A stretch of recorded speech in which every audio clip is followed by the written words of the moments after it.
प्रश्नावली 11.4 प्रश्न पहला है, आपको एक बेलनाकार टैंक दिया हुआ है। निम्नलिखित में से किस स्थिति में आप उसका पृष्ठीय क्षेत्रफल ज्ञात करेंगे और किस स्थिति में आयतन। पहली स्थिति है यह ज्ञात करने के लिए कि इसमें कितना पानी रखा जा सकता है। पानी रखना है बेलनाकार आकृति में, मतलब कि इसके अंदर भी भरना है। पानी कहाँ भराएगा? पूरे अंदर एक समान। तब इस कंडीशन में हम क्या निकालते हैं? इसका आयतन निकालते हैं। अब इसका प्लास्टर करने के लिए वांछित सीमेंट बोरियों की संख्या। प्लास्टर जब हम करेंगे बेलनाकार आकृति में, तो प्लास्टर कहाँ होगा? इसके बाहर की दीवारों पर, अंदर नहीं होगा। अंदर ये खोखला ही रहेगा। इसकी दीवारों पर हमें प्लास्टर करना है, तो उस कंडीशन में हम क्या निकालेंगे? इसका पृष्ठीय क्षेत्रफल ज्ञात करेंगे। इसमें भरे जा सकने वाले छोटे टैंकों की संख्या। अब इसके अंदर अगर छोटे टैंक भरना है हमको, तो वो कहाँ भरेंगे हम? अंदर। और जो अंदर भरेंगे तो वो क्या कहलाएगा? उसका आयतन। प्रश्न दूसरा है, बेलन ए का जो व्यास है 7 सेंटीमीटर और ऊंचाई है 14 सेंटीमीटर, और बेलन बी का व्यास है 14 सेंटीमीटर, ऊंचाई 7 सेंटीमीटर है। क्या आप बता सकते हैं कि इन दोनों में किसका आयतन अधिक है? दोनों बेलनों का आपको आयतन ज्ञात करना है और उसका सत्यापन करना है, और जांच करना है कि क्या अधिक आयतन वाले बेलन का पृष्ठीय क्षेत्रफल भी अधिक है। तो ए बेलन का व्यास दिया है आपको 7 सेंटीमीटर। त्रिज्या कैसे निकालेंगे हम? व्यास का आधा करेंगे, 7/2 सेंटीमीटर त्रिज्या। और इसकी ऊंचाई कितनी है? ऊंचाई है इसकी 14 सेंटीमीटर। अब बी बेलन का जो व्यास है वो है 14 सेंटीमीटर, तो त्रिज्या वो होगी 14 की आधी, त्रिज्या आएगी 7 सेंटीमीटर, और इसकी ऊंचाई दे रखी है आपको 7 सेंटीमीटर। अब आपको दोनों का क्या निकालना है? आयतन। तो ए बेलन का आयतन निकालें। बेलन का आयतन होता है पाई आर स्क्वायर एच। तो पाई का मान 22/7, आर का स्क्वायर, त्रिज्या है 7/2, उसको 2 बार लिखना है, वर्ग है तो, और ऊंचाई 14। 7 से 7 कटे, 2 से कटे 14, 2 सती 14 और 2 से कटे 11। अब 11, 7 और 7 का गुणा करना है। 7 सतैया 49, और 49 का गुणा हम करेंगे 11 में। 49 गुणित 11, 11 नम 99 का 9, हासिल आया 9, 11 चौक 44 और 9 53, 539 सेंटीमीटर क्यूब। आयतन क्यूब में आता है, तो ए बेलन का आयतन कितना आया? 539 सेंटीमीटर क्यूब। अब हमें निकालना है बी बेलन का आयतन। तो बी बेलन का आयतन कितना होगा?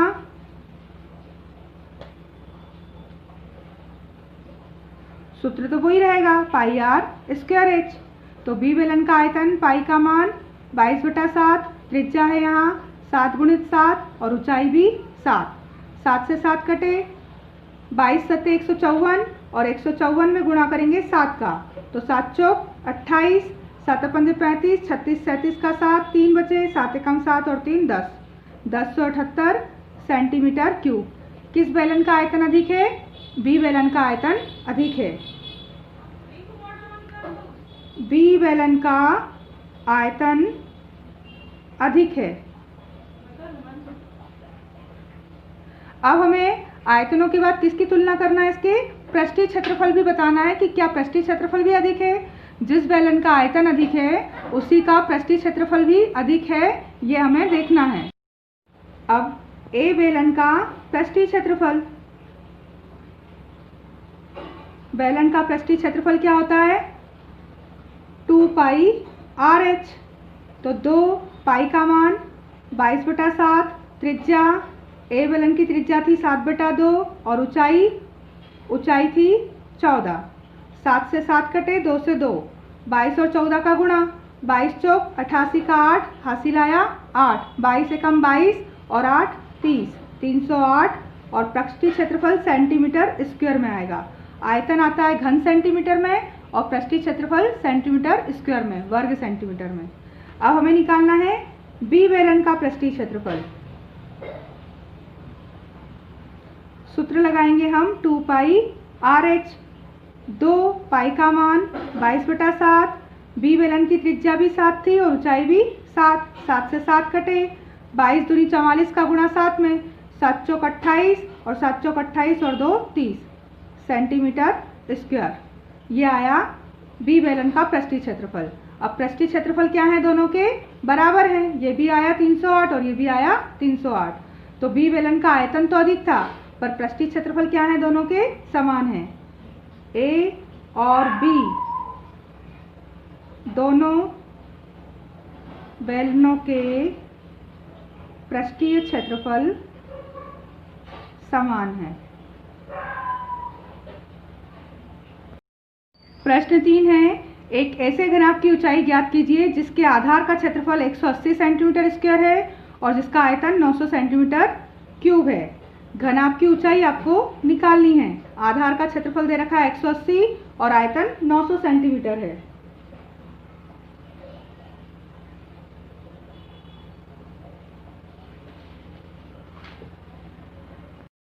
घनाभ के आधार का क्षेत्रफल है 180। घनाभ का आधार होता क्या है, घनाभ होता है आयताकार। घनाभ के आधार का क्षेत्रफल यानी कि नीचे का हिस्सा कैसा होगा, आयताकार होगा। एक आयत का क्षेत्रफल यानी कि लंबाई गुणित चौड़ाई, ए गुणित बी बराबर है 180। और घनाभ का आयतन,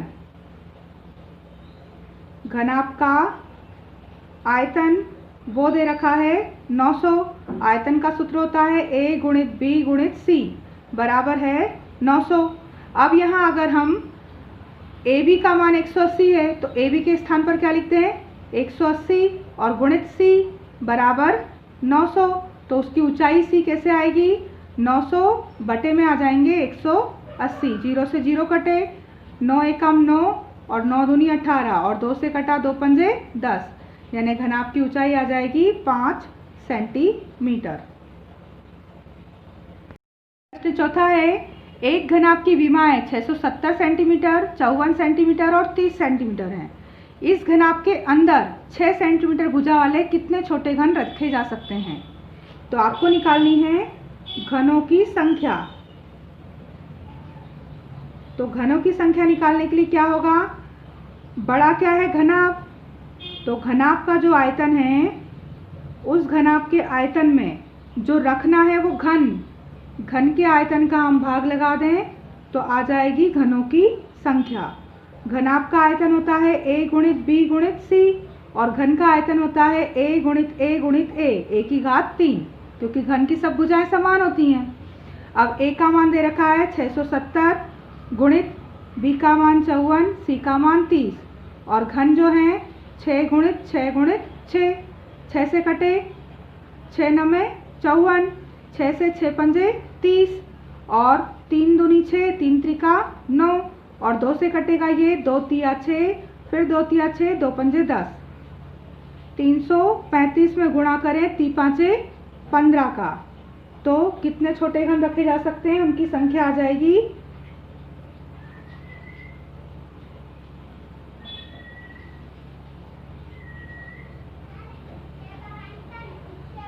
15 पंजे 75, हासिल आया 7, 15 तिया 45, 50 और 2 52 का 2, हासिल आया 5, 15 तिया 45, 45 और 5 50।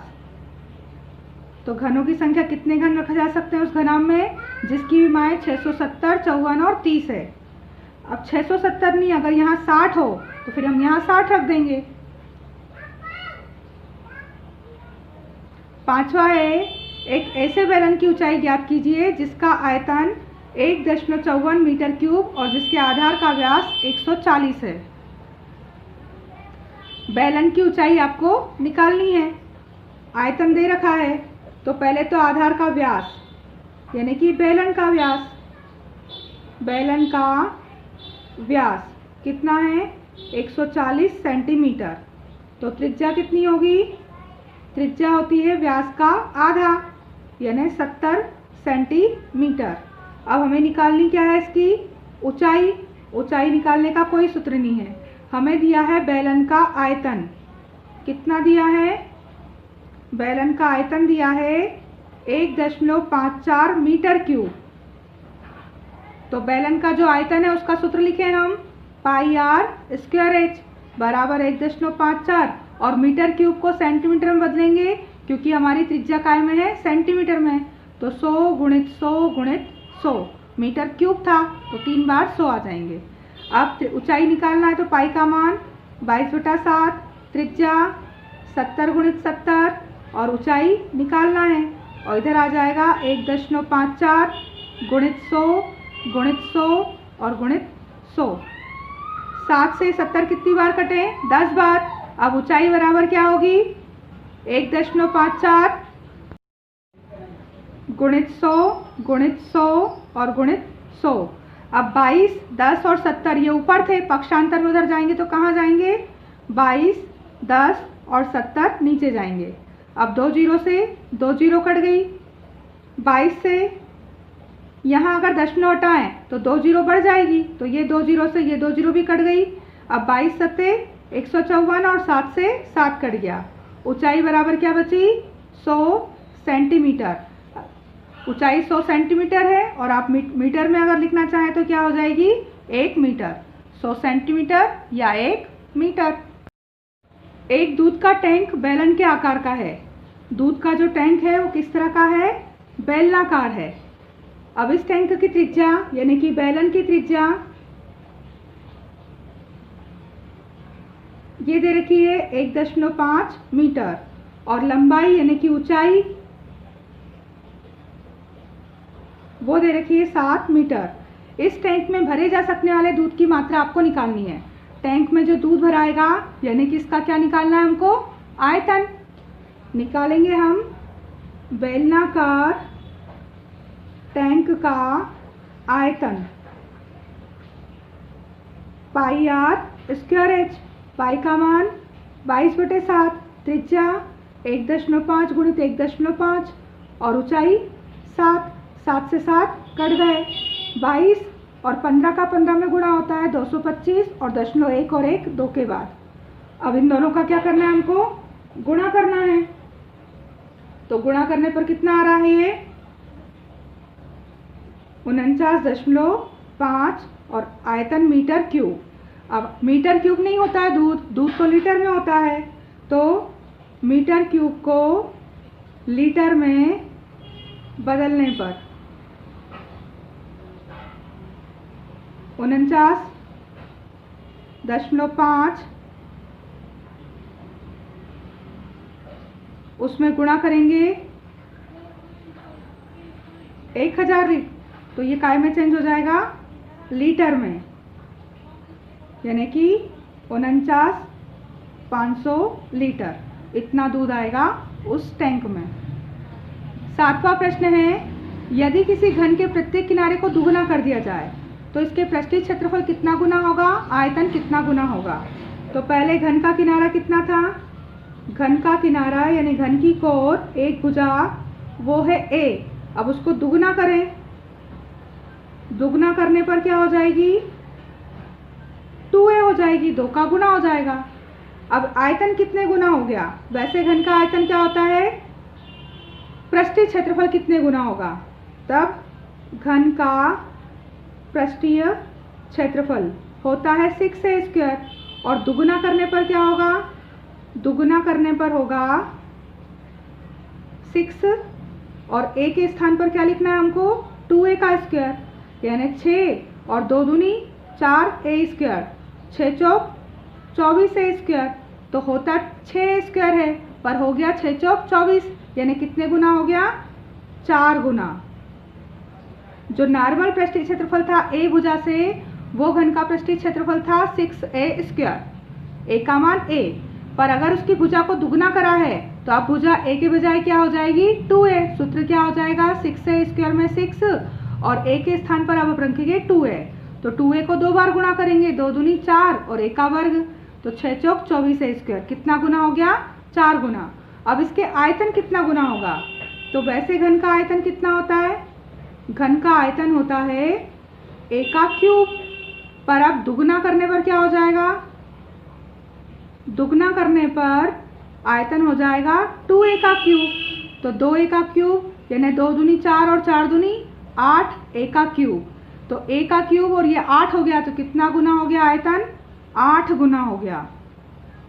आयतन होगा 8 गुना और पृष्ठीय क्षेत्रफल होगा 4 गुना। 8वां प्रश्न है, एक कुंड के अंदर 60 लीटर प्रति मिनट की दर से पानी गिर रहा है। कुंड है एक, यदि कुंड का आयतन 108 मीटर क्यूब है तो ज्ञात कीजिए इस कुंड को भरने में कितने घंटे लगेंगे। कुंड का आयतन